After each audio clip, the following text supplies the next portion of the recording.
Osteoporosis is a problem that everyone develops, believe it or not, men and women, after the age of 80, but women start to develop earlier because of our hormonal changes. So if you either have a hysterectomy or as you hit menopause and your hormone balance changes, so does your bone's ability to sort of heal itself. And the bones begin to thin out. They don't lay down as much calcium.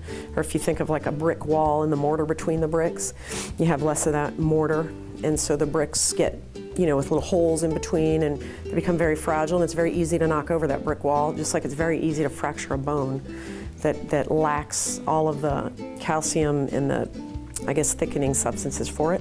And it's just a process that's regulated by hormones. And so as we hit menopause, it affects us.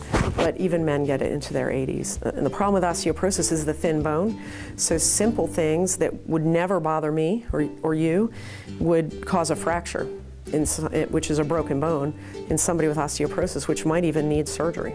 So it's something we have the ability to prevent right now, and but you need to know that, get your bone density checked, which is a way to measure the thickness of your bone, and then there's a variety of different medicines to go on. I would say probably in the early to mid 40s would be reasonable. Most women develop their peak bone mass, or we develop our maximum thickness of the bone by age 30, and then after that it starts depleting itself. It just becomes a much faster thinning out after menopause. So probably before menopause you would want kind of a baseline, I would imagine. But truly, after menopause you probably should definitely get one.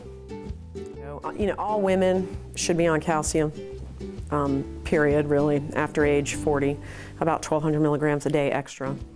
The baby boomers are going to be stronger, and the baby boomers are healthier, and they're much more active. So what we're going to start seeing in orthopedics is problems that we typically think of as affecting the 30 and 40-year-olds. We're going to start seeing in the 60 and 70-year-olds. You know, there are baby boomers who are running 100-mile marathons. There are baby boomers in masters, tennis, and other sports teams.